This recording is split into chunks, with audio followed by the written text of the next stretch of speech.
Welcome back. Yes. This part is on Code Blue Ministries. Hard to think of a Code Blue as a ministry. And actually, you will not have ministry with the patient in this. Normally, all your other ministry is with the patient. This time, it's going to be with the family. Okay? Nurses and doctors and respiratory therapists and all that group's going to be taking care of the patient. In fact, you won't even get in the room. Okay? If family were in the room when it happened, they're shooing them out as quick as they can because there's going to be 25 people in that room doing their job. So there's no room for us. We don't need to be there. We can pray just as well from the outside of the room. But you're going to be there for the family. So the first question may be, is there family around?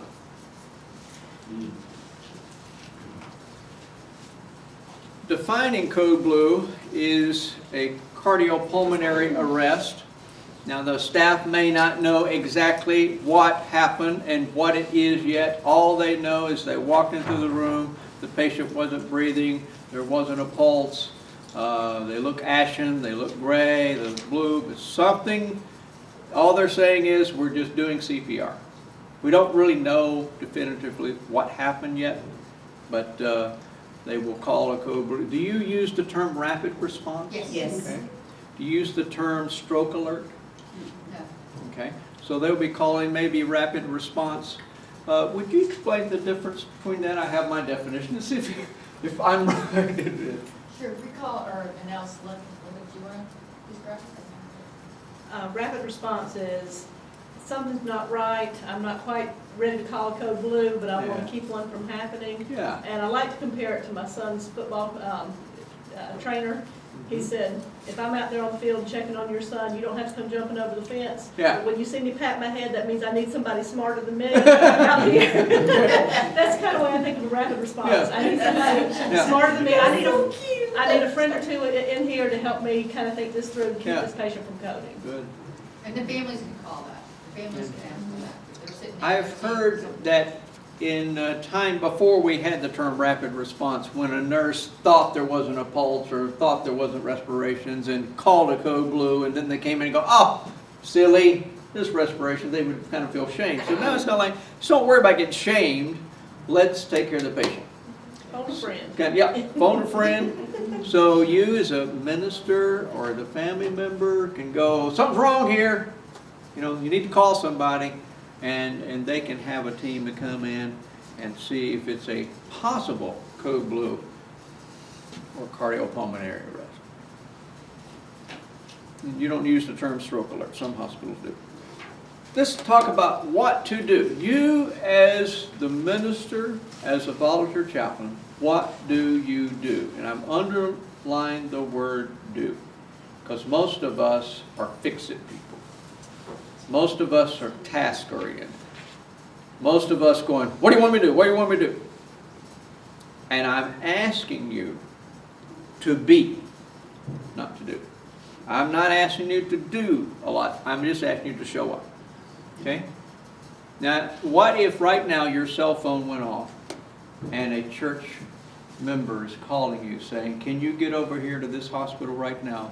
There's a Code Blue in action. And you go, but I hadn't got the training yet. And if you just showed up, that would be good, all right? Now, you've been doing a lot of showing up. So I'm saying that's good. Because those family members could say to you, thank you for being there, right? And you go, what did I do? You were there. You showed up. So I'm saying that's the biggest part of our ministry. Now, I kind of take that as an insult. Why did I go get a master's degree? Why am I halfway through a PhD? Why did I get all this 1,600 of clinical pastor education if you just want me to show up? Well, that's still part of our ministry, to be there. Now I'm going to teach you some things maybe you should say and not say during the middle of a Code Blue to assist even better. So in case your cell phone goes off 3 hours from now, maybe you'll be a little more assisted in going and taking care of them. Here's some things. Let me put you in a scenario. Let's say you're an on-call chaplain. Let's say you're at home. And let's say your cell phone rings. And I'm going to do a whole scenario here, kind of the what if, okay? Let's say a phone call from the nurse. Alice, the RN, calls you and says, there is a code blue in progress for Mr. Jones in room 301. His wife and children are here in the waiting room. Click. You're going, whoa, whoa, whoa, whoa, whoa, whoa, whoa. Their job is done. You were the chaplain on call, right? I called your cell number, right? They maybe identified, yes, you're the chaplain, and they give you this information, and they're like, now they may not even be the nurse that's in the room taking care of the baby. It may be the nurse in the hallway going, we need a chaplain. Does anybody know who has the list of chaplain cell phones? Well, the operator or somebody will work that out for you all. And they figure out who that is. Now that's probably a few minutes after the code's been going on. That one of the nurses go, we need help. We need a chaplain. Let's say it's 15 minutes into the code. And a nurse goes, how do we call a chaplain? Someone leaves and goes to the nurse's station, calls some kind of number, gets your cell phone and calls you, and you respond, and they're saying, Alice is saying, here's a code blue in progress, Mr. Jones, room 301, his wife and children are waiting in the waiting room, thanks. Now, I want to put you in that scenario and ask you this question. What would you have hoped to ask Alice, the nurse, before she did click? What information would you like to have? You're at home, you are on call, you hear this information, let's review it again. There's a code blue in progress for Mr. Jones in room 301, his wife and children in the waiting room. What else do you want to know? I guess I could read what you got down. That's what I would want to know, things that you got on here. Okay, you can't cheat now. Just talk. Ask her if he's still alive. Is he still alive? Is he being coded or has he died? Yeah. Because you kind of want to know how long has this code been going on? You want to know maybe, does Mr. Jones have a first name? Does he have a minister? Is he Catholic or Jewish or Protestant? You know, am I as a Protestant minister coming in and find out he's Catholic? In all probability, sir, the nurse directly responsible for that patient's care that knows the most about that patient is in the room with the patient. Yeah. The nurse making that call does not know I the know. answers to those questions. I know, but I'm saying what you want to know. Oh, I'm not saying you're going to get the answer. I mean, I'm just telling you, I probably would just, I know there's no problem to it, I would go on. Yeah. So, oh, would you go?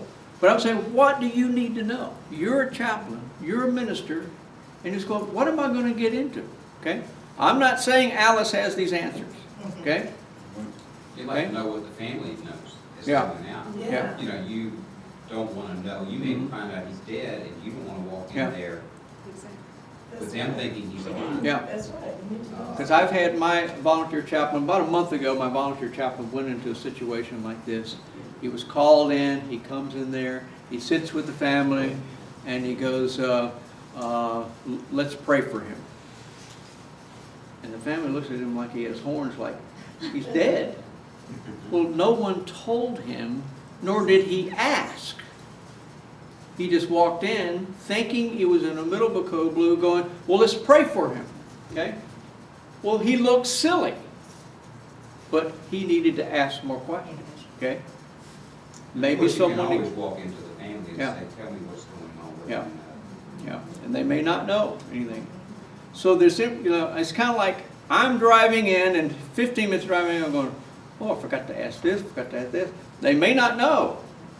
But I would like to know if I'm going to do my ministry. So after I get there, I might find out. Who knows? But I am searching for some answers. I was just going to say that we do have a patient advocate that is with us, with our patients and our families at the time. Good. That God takes them home. So that will probably be through the daytime, your post line of defense, Monday through Friday, to get in touch with coach. You could give you some details. Yeah. Another thing, I would like to know what nationality they are. Because you go in, someone don't speak English. Right. That's kind of complicated. But I went to a Hindu person, and they believing in something else, and you want to talk Jesus to them. And Could be different culture, different denomination, different language, yeah. And as our